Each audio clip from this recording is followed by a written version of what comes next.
नमस्कार। सुबह सपा अध्यक्ष और योगी सरकार में मंत्री ओपी राजभर आजकल जो कुछ भी करते हैं, जहां कहीं भी दिखते हैं, खबरों में वो सब कुछ आता हुआ दिखाई पड़ता है और इसीलिए लगातार ओपी राजभर की चर्चा समूचे उत्तर प्रदेश में हो रही है। क्योंकि जिस तरीके से वो अपने आप को पॉलिटिकल तौर पर मजबूत करने में लगे हुए हैं, तो सवाल ये उठते हैं कि क्या उत्तर प्रदेश में इस दफा ओपी राजभर की पार्टी सुबह सपा क्या 30 से 40 सीटों के बीच में चुनाव लड़ती हुई दिखाई पड़ेगी। और जिस तरह से अपने तमाम प्रभारी और तमाम सह प्रभारी जो है पूर्वांचल से लेकर पश्चिम उत्तर प्रदेश तक तमाम सीटों के ऊपर उतारते हुए दिखाई पड़ते हैं, उससे तो कम से कम ऐसा लगता है कि जो कुल मिलाकर ओपी राजभर जो है वो अपनी पार्टी को मजबूत करना चाहते हैं और ज्यादा सीटों पर चुनाव लड़ना चाहते हैं। लेकिन क्या उनकी ये मंशा पूरी हो पाएगी? क्या जिस तरह से वो बहुत तेजी के साथ में अपने आप को आगे लेके जाने का प्रयास कर रहे हैं, यानी कि पहले से पहले ही सीटों को लेकर बात कर देते हैं कि भाई आजमगढ़ पे हम तो चुनाव लड़ेंगे, उसके बाद अपने तमाम प्रभारी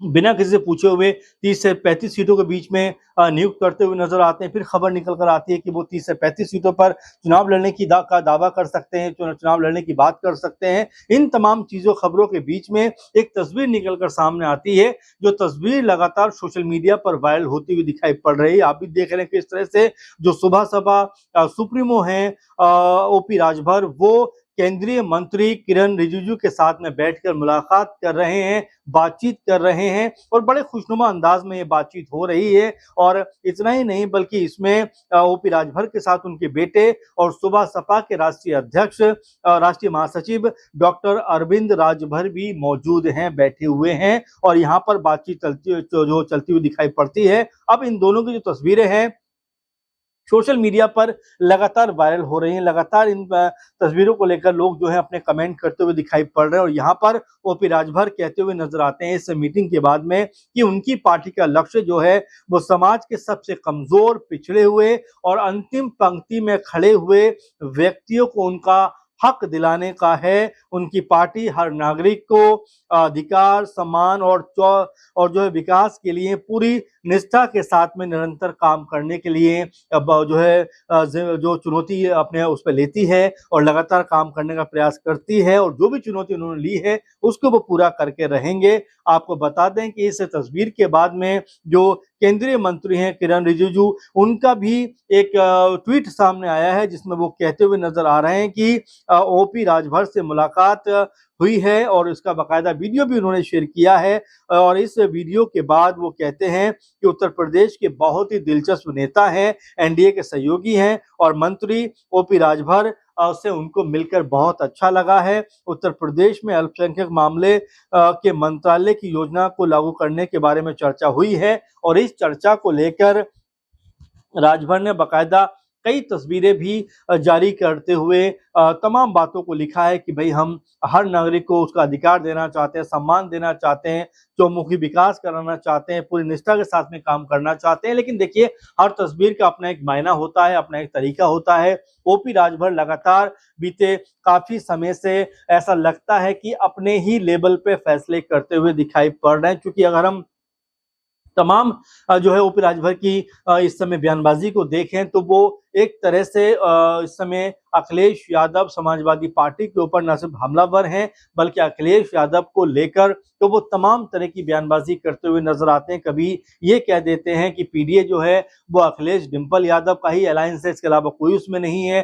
फिर वो जो है ये कह देते हैं कि 95% जो अपराध होते हैं, यानी कि जो अपराध होते हैं उसमें से 95% जो अपराधी होते हैं वो यादव परिवार, यादव समुदाय से होते हैं। इस तरह की बात को करते हुए दिखाई पड़ते हैं। कभी अखिलेश यादव के ऊपर निशाना साधते हैं कि वो तो एसी में बैठकर जो है एक तरह के प्रेस कॉन्फ्रेंस करने वाले नेता हैं, उनको जमीनी स्तर पर जाने से कोई मतलब तो है नहीं, उनको अमेरिका चले जाना चाहिए, वहां घूमना फिरना चाहिए, यहाँ पर बहुत गर्मी है। और इस तरह से तमाम तरह की बातों को कहते हुए नजर आते हैं। साथ में कहते हैं कि उत्तर प्रदेश में अखिलेश यादव का भी वही हशर होगा जो ममता बनर्जी का वेस्ट बंगाल में हुआ है। लेकिन यहाँ पर जो तस्वीर निकल कर सामने आती है, जो तस्वीरों में दिखाई पड़ता है, उसको लेकर भी ये बात कही जा रही है कि क्या ओपी राजभर को लेकर बीजेपी अभी से कोई उनके ऊपर जो लगातार लगाम लगाने का प्रयास करती हुई दिखाई पड़ सकती है, क्योंकि जिस तरीके से बड़बोलापन ओपी राजभर यहाँ पे दिखाते हुए नजर आते हैं, जिस तरह से अपने आप को ताकतवर बनाने की कोशिश में लगे हुए हैं और बिना गठबंधन की अनुमति के या सहमति के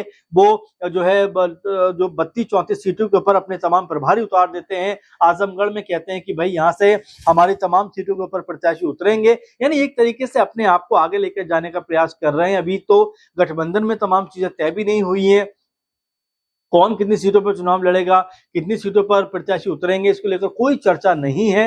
लेकिन उससे पहले ही ओपी राजभर अपने लिए माहौल बनाने में कहीं ना कहीं बहुत ज्यादा तेज दिखाई पड़ रहे हैं, बहुत ज्यादा अग्रणी दिखाई दे रहे हैं। और यहाँ पर जिस तरह से अब वो जब मुलाकात करते हैं केंद्रीय मंत्री किरण रिजिजू से, तो ये सवाल भी उठ के सामने आते हैं कि क्या बीजेपी की तरफ से कहा गया है कि भाई ओपी राजभर से आप मुलाकात करिए, उनको बताइए कि इतनी ज्यादा तेजी करने की जरूरत नहीं है, जब समय आएगा तो सीटों का बंटवारा कर दिया जाएगा। और इस तरह से अभी से इस तरह का बड़बोलापन दिखाना कोई बहुत ज्यादा अच्छी चीज नहीं हो सकता, इसको लेकर भी यहाँ पर बातचीत हुई हो। अब आपको बता दें कि जिस तरह से ओपी राजभर जब 2022 के चुनाव को हम देखें तो उस समय वो सपा के साथ में चुनाव लड़ते हुए नजर आए थे, 17-18 सीटों के ऊपर उनके प्रत्याशी भी उतरे थे। अब ऐसे में जब इस दफा चुनाव में जाएंगे तो ये कहा जा रहा है कि वो 34-35 सीटों की मांग कर सकते हैं। तो क्या बीजेपी इतनी सीटों पर उनको अनुमति देगी? क्या बीजेपी जो है इतनी ज्यादा सीटों के ऊपर ओपी राजभर को कहेगी कि आप जाइए चुनाव लड़िए? तो ये भी एक तरीके से बीजेपी के अंदर और जो ओपी राजभर की पार्टी सुभाष सपा, उन दोनों के बीच में क्या ये अंडरस्टैंडिंग बनती हुई दिखाई पड़ेगी? और यहाँ पर जो मुलाकात हो रही है उसमें अरविंद राजभर का भी मौजूद रहना क्या आने वाले दिनों के लिहाज से पॉलिटिकल तौर पर अब अरविंद राजभर की जो मजबूती है वो यहाँ पर बढ़ती हुई दिखाई पड़ सकती है? और यही वजह है कि जिस तरीके से ओपी राजभर अपनी बयानबाजी करते हुए दिखाई पड़ते हैं, जिस तरह से अपनी बातों को रखते हुए नजर आते हैं और जिस तरह से उनकी जो स्थिति है, क्योंकि 5-6 सीटों पर उनके जो विधायक है वो दिखाई पड़ते हैं और उसमें से भी एक विधायक जो है अब्बास अंसारी, उनको लेकर लगातार इस तरह की चर्चाएं हैं कि वो जो है सपा में जा सकते हैं, सपा पार्टी में एंट्री कर सकते हैं, सपा की तरफ से इस बार चुनाव लड़ सकते हैं। क्योंकि जब वो मऊ में दिखाई पड़े तो सपा दफ्तर में वो जाते हुए दिखाई पड़े, सपा दफ्तर में वो जाते हुए नजर आए। उसके बाद जब ओपी राजभर से पूछा जाता है तो वो कहते हैं वो तो वास्तव में सपा के ही विधायक हैं और बेहतर है अगर वो सपा में चले जाते हैं, क्योंकि उनके आने और जाने से हमें कोई फर्क पड़ता हुआ नहीं नजर आएगा। वैसे में मऊ सीट की बात करें या गाजीपुर सीटों की बात करें तो यहाँ पर अंसारी परिवार का जो दबदबा है वो हमेशा देखने को मिला है। लेकिन क्या इस दफा जो है अब्बास अंसारी और उनका परिवार सपा की तरफ पूरी तरीके जाता हुआ दिखाई पड़ेगा? क्योंकि उनके भाई उमर अंसारी को लेकर भी बात चल रही है कि वो भी जो है सपा को ज्वाइन कर सकते हैं। तो ऐसे में ओपी राजभर के लिए मुश्किलें बढ़ती हुई दिखाई पड़ेंगी। और 2022 में सपा उनके साथ में थी, लेकिन 2027 की बात करें तो बीजेपी के साथ उनको चुनाव लड़ना पड़ेगा।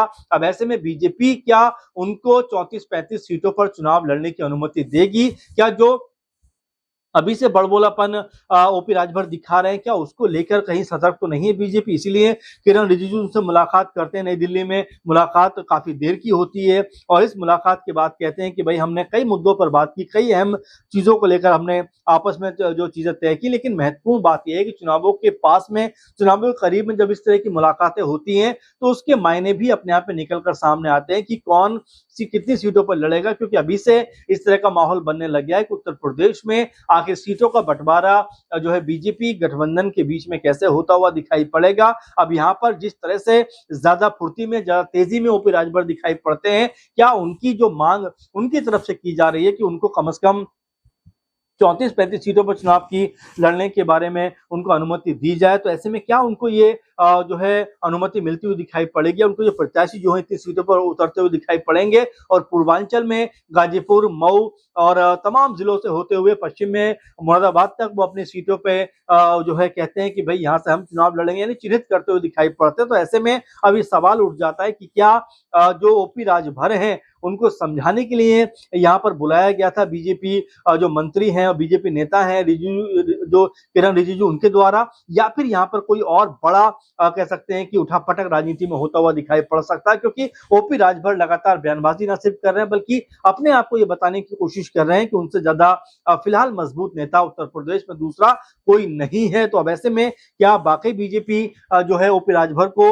इतनी सीटें देगी या यहाँ पर कोई बड़ा पेच फंसता हुआ दिखाई पड़ेगा? अब इसको लेकर आप क्या सोचते हैं? और जिस तरीके से मीटिंग हो रही है जिसमें ओपी राजभर अपने बेटे अरविंद राजभर के साथ में जो केंद्रीय मंत्री हैं किरण रिजिजू उनसे मुलाकात करते हुए दिखाई पड़ते हैं, तो क्या इस मुलाकात के मायने निकल कर सामने आते हैं? और क्या यहाँ पर जो बीजेपी है अब ओपी राजभर को किस तरह से आने वाले दिनों के लिहाज से जो है सीटों के बारे में बात करती हुई दिखाई पड़ेगी, ये भी अपने आप में देखना दिलचस्प होगा। लेकिन फिलहाल ओपी राजभर अपने बयानों को लेकर और इस तरह की तस्वीरों को लेकर लगातार चर्चाओं में बने हुए हैं। अब इसको लेकर आप क्या समझते हैं, आप कैसे देखते हैं, कमेंट करके जरूर बताइए। फिलहाल के प्रोग्राम में बस इतना ही। आप लगातार बने रहें।